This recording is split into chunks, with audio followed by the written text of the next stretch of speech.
Hello and welcome back, dear students. In today's video, we are going to discuss about the question paper which was held today.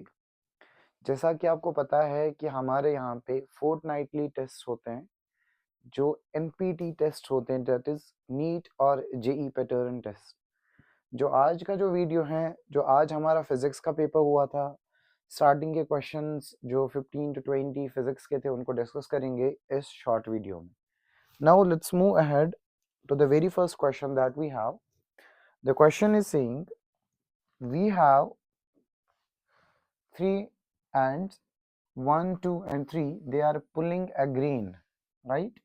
With the forces of, यहाँ पे ये 4 Newton था, इसको हमने class में correct करवा दिया था, 10 Newton, 4 Newton and some unknown force F Newton shown in the figure.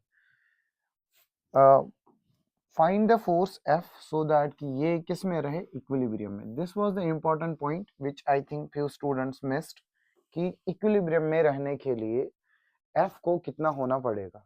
Fine, अब ध्यान से समझना है, अगर this food grain has to remain in equilibrium, तो कहने का मतलब यह है कि इस पे जो सारे नेट फोर्सेस है वो जीरो होने चाहिए.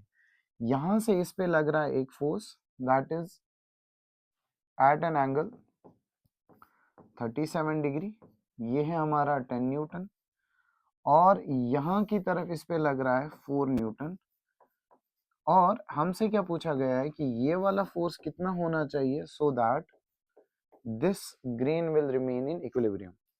फाइन, बड़ा सिंपल है. ये वाला कितना होगा, ये होगा हमारा 10 cos 37 आफ्टर रिजॉल्विंग. ये कितना होगा हमारा, ये होगा हमारा 10 sin 37, right.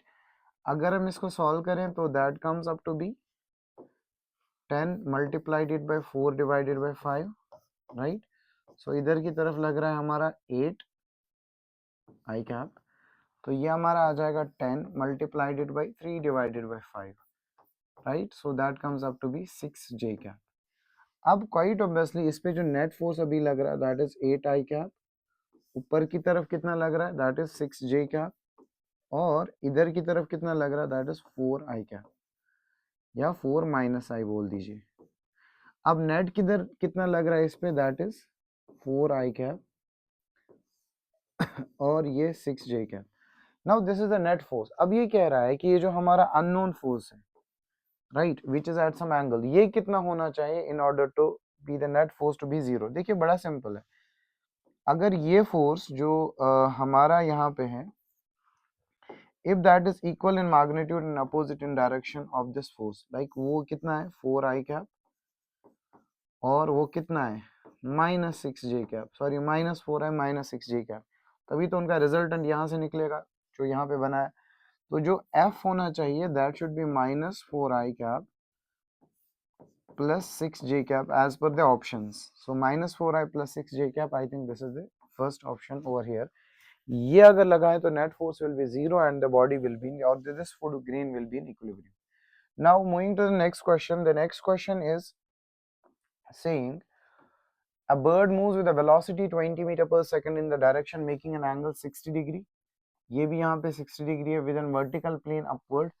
If the eastern direction is taken as x, northern direction is taken as y, and the upward direction is taken as z-axis respectively, then respect the velocity और rectangular form में हमें velocity को बताना है. देखिए अगर हमें velocity को रेक्टेंगुलर फॉर्म में बताना है, that is velocity is that should be equal to v is equal to, अगर रेक्टेंगुलर फॉर्म में बताना है that is cos alpha I cap, जो वेलोसिटी का मैग्नीट्यूड टाइप होगा, plus v vector cos beta j cap plus v vector cos gamma k cap, right.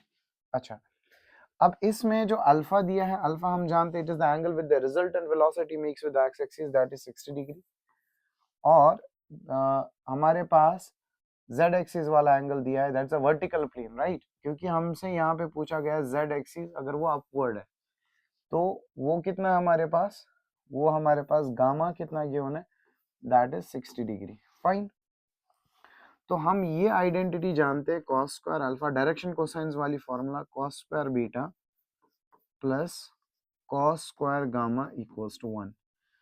Alpha कितना है 60, cos 60 is 1/2, 1/2 का whole square that is 1/2 whole square plus cos square beta हमें नहीं पता plus cos square gamma is 1/2 का whole square equals to 1. So this comes up to be 1/4 plus cos square beta plus 1/4 equals to 1. Fine. तो यहाँ से जब हम cos square beta को निकालेंगे so that comes up to be 1 minus 1/2. तो cos square beta is equal to 1/2.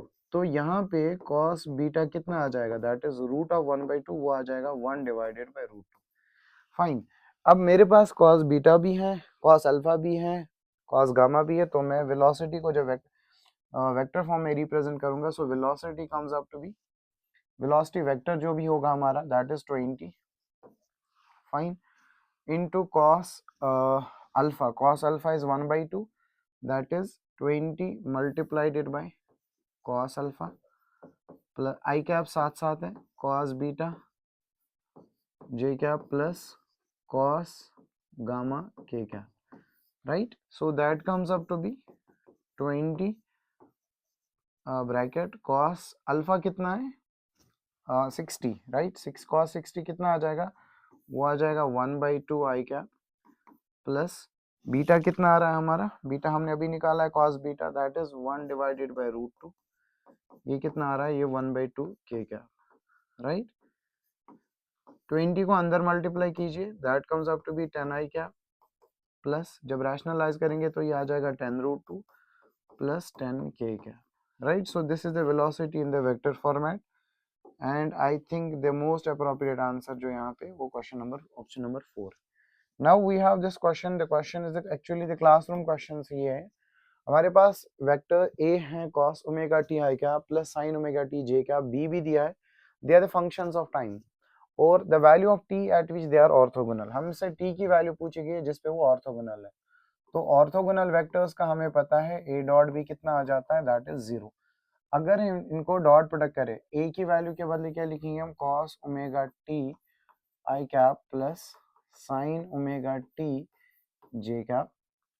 b के बदले हम क्या लिखेंगे cos omega t by 2 I cap plus sin omega t by 2 j cap. Right. अगर हमें डॉट प्रोडक्ट करना है डॉट प्रोडक्ट 0 आना चाहिए दैट इज i को i के साथ. तो यहाँ पे क्या आ जाएगा cos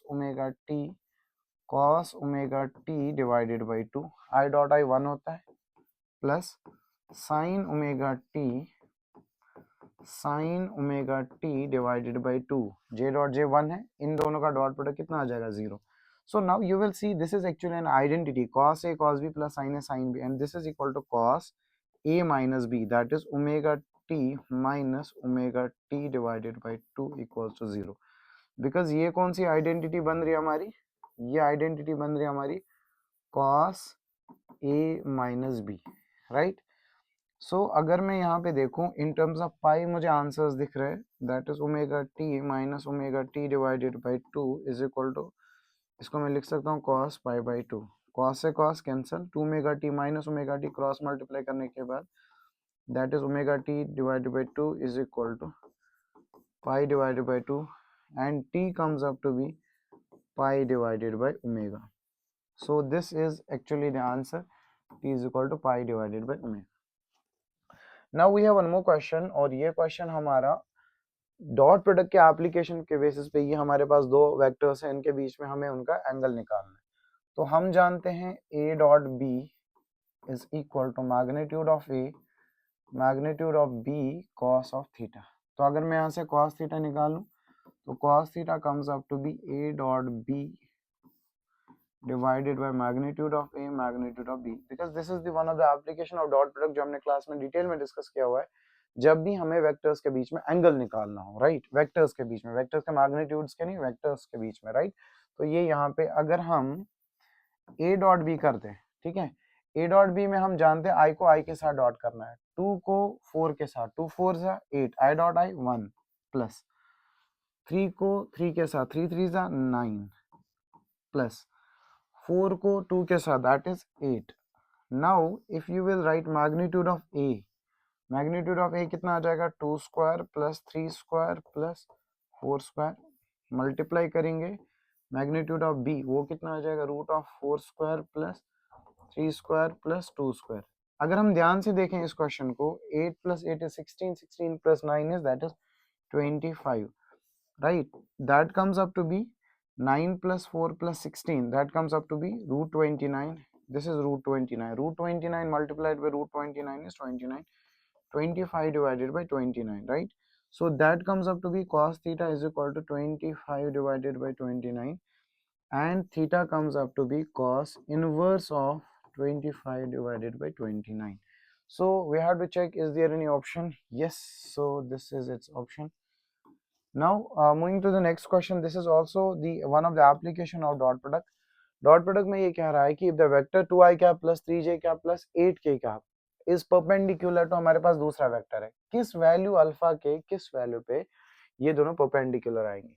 तो मेरे पास एक वेक्टर है कितना, 2i cap plus 3j cap plus 8k cap, right, और दूसरा वेक्टर है 4i cap माइनस 4, सॉरी ये 4j कैप, हाँ एक ही बात है, 4j cap minus 4i cap plus alpha के कैप दिया हुआ है, राइट। अब हमसे क्या बोला गया है, अल्फा की वैल्यू निकालिए। देखिए अगर अल्फा दोनों डॉट प्रोडक्ट दोनों परपेंडिकुलर है ना, तो इनका डॉट प्रोडक्ट कितना आएगा, 0। आई को आई के साथ that is 2 into minus 4 that is minus 8, right. 3 मल्टीप्लाइडेड bye 4 that is plus 12 plus 8 into alpha, ये कितना आ जाएगा, 0। अगर हम यहाँ से देखें that comes up to be minus 8 plus 12, so that comes up to be 4 plus 8 alpha equal to 0। तो इसको इधर भेज दीजिए, 8 alpha is equal to minus 4, alpha is equal to minus 4 divided by 8, that comes up to be minus 1/2। यहाँ पे बच्चे गलती कर लेते हैं, they take this as 4i cap, इसको ले लेते हैं, जे को माइनस ले लेते हैं, जिससे आंसर गलत आने के चांसेस होते हैं। सो हमारे पास अल्फा की वैल्यू आ जाएगी minus 1/2। Now we have one more question, the question is also bit calculative. Question क्या कह रहा है, हमारे पास 3 फोर्सेस हैं in the given, to have resultant force along only y direction, the magnitude of the minimum additional force required is. देखिए अगर हम इसको देखेंगे, इसको 1 नाम देंगे, इसको 2 नाम दे देंगे और इसको 3 नाम दे देंगे, right. So force number 1 is 4, right. तो ये इसका एक कंपोनेंट दिया है दैट इज थीटा, वो कितना गिवन है, 30। ये है 4, ये कितना आ जाएगा, 4 cos 30, राइट। तो ये कितना आ जाएगा, 4 sin 30, फाइन। अच्छा ये वाला कितना आ जाएगा इसका, दैट इज 1 sin 60, और ये वाला that's f2 that is 1 cos 60। अब इसको रिजॉल्व करेंगे, इसका एक रिजॉल्व पार्ट कितना आ जाएगा इधर, दैट इज 2 cos 30, और इसका इधर की तरफ कंपोनेंट जो आएगा वो कितना आ जाएगा, 2 sin 60। अब ये जो सारे फोर्सेस हैं, वैल्यूज पुट करने के बाद इनका नेट फोर्स कितना आना चाहिए, 0, क्योंकि सॉरी प्लस वाई या प्लस जे कैप आना चाहिए। और जब इसको सॉल्व करेंगे, so you are going to get I guess 0.5 as the correct answer. Now moving to the next question, the next question is saying, question number 7 को देखेंगे, a particle moves from point A, कितना given है, let's say minus 2i cap plus 5j cap, और b की value कितनी given है, b की value given है जहां पे ये गया है, लेट्स से a से b गया है, दैट इज 4j कैप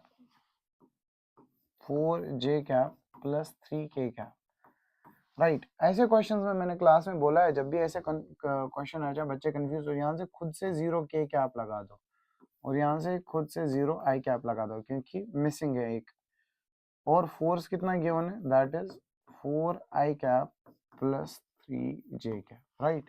तो अगर मुझे वर्क डन निकालना है, वर्क डन किसके बराबर आता है, हमें पता है, dot product of F and D S या एफ डॉट एस, राइट। तो एफ तो मेरे पास है 4i cap plus 3j cap, right, dot जो ds निकलेगा यहाँ say that is the dot product, -2 into 0 that is -2 I cap, sorry -2 यहाँ तो है नहीं तो that is 0 I cap, right. 5j multiplied by 4j that is 20j cap, right. इधर कुछ नहीं है दैट इज 0, फाइन। अब हम यहाँ पे देखेंगे ये हमारे पास अगर हम इसको सॉल्व करेंगे so that comes up to be 4j cap plus 3i cap minus 2i plus 5j 0 के कैप, फाइन। सॉरी यहाँ पे डिस्प्लेसमेंट वेक्टर निकालना है, सॉरी यहाँ पे स्लाइट मिस्टेक। यहाँ पे पहले हमें डिस्प्लेसमेंट वेक्टर निकालना है, डिस्प्लेसमेंट वेक्टर यहाँ से यहाँ, so that comes up to be 0 minus 2 that is plus 2i cap plus 4 minus 5 that comes up to be minus 1j cap, right, plus 3k minus 0 that is plus 3k cap. क्योंकि जब भी हमें work done निकालना हो, force तो है हमारे पास, आगे हमारे पास क्या होना चाहिए, डिस्प्लेसमेंट वेक्टर, और displacement vector position, final position vector minus initial position vector निकालना पड़ेगा। So there was slight mistake. तो यहाँ पे फिर इन दोनों को डॉट प्रोडक्ट करेंगे, 4 2 that is 8, I dot I is 1, j को इसके साथ मल्टीप्लाई करना है, राइट। यहाँ कुछ नहीं that is 0, so 3 multiplied by 1 minus 3, right, so that comes up to be 8 minus 3 that is 5 joule हमारा आंसर होगा, फाइन, ये हमारा आंसर मिलेगा। now we have, let's check, we have one more question, that's let's see, there was one more question there, sorry, ये इसका answer है, right, 5 joule इसका answer है। और इंटरेस्टिंगली इस क्वेश्चन का भी आंसर 5 ही निकलेगा। देखिए ये कह रहा है the vector x component of vector A, right.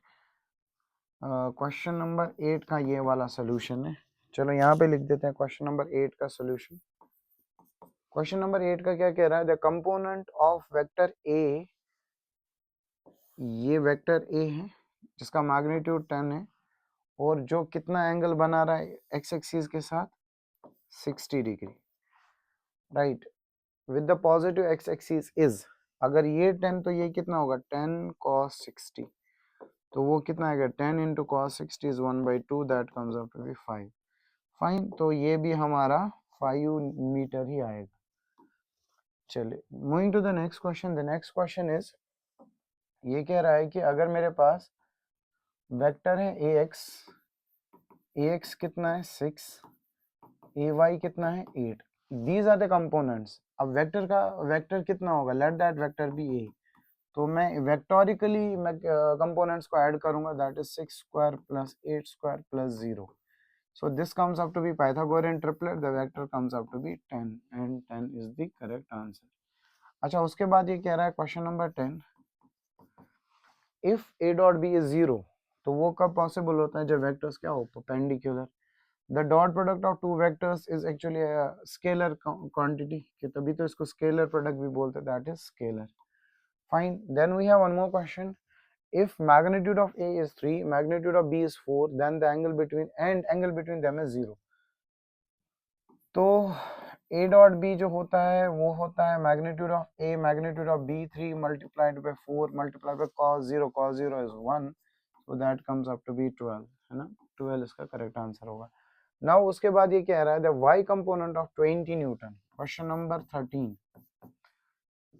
ये कह रहा है 20 न्यूटन कितना एंगल बना रहा है एक्स एक्सिस के साथ, दैट इज 30, तो ये कितना होगा हमारा 20 cos 30, और ये कितना होगा हमारा 20 sin 30, 20 sin 30 के साथ होने के साथ, so sin 30 is 1/2, so that comes up to be 1 divided by 2 and that comes up to be 10 newtons का correct answer। now we have this, the dot product formula is a dot b is equal to a b sin theta नहीं, so that is generally जो होते हैं हमारे that is a b cos theta। अगर दो vectors parallel होते हैं तो उनके बीच में एंगल कितना होता है वो जानते हैं, वो होता है 0। नाउ उसके बाद we have one more question, if a and b, question है अगर मेरे पास a इज 2i cap plus 3j cap b vector is equal to 4i cap minus j cap. A dot b कितना होगा, देखिए 2 4 जा 8 minus 3 that is 5। Directly i को आई के साथ, जे को जे के साथ मल्टीप्लाई, जैसे हम क्लास में बोलते हैं, तो इसका आंसर जो आएगा वो आएगा 5। उसके बाद projection of vector a on b is given by, देखिए क्वेश्चन नंबर 17 को प्रोजेक्शन की बात जब भी हम करते हैं ना, ए का प्रोजेक्शन बी पे होता है, वो क्या होता है, ए कॉस थीटा, वो किसके बराबर आएगा, magnitude of a, sorry a dot b divided by magnitude of b. ये होता है इसका आंसर, हमने क्लास में बड़ा डिस्कस डिटेल में किया है ये वाला। A dot b is equal to magnitude of a magnitude of b cos 0 1, तो इसका मतलब that is possible only when the theta is कितना 0 degree. So these were some questions from today's test. I hope आपको ये समझ आया होगा। In case there is any doubt in the question, we are going to discuss that in the class inshallah tomorrow. See you. Thank you.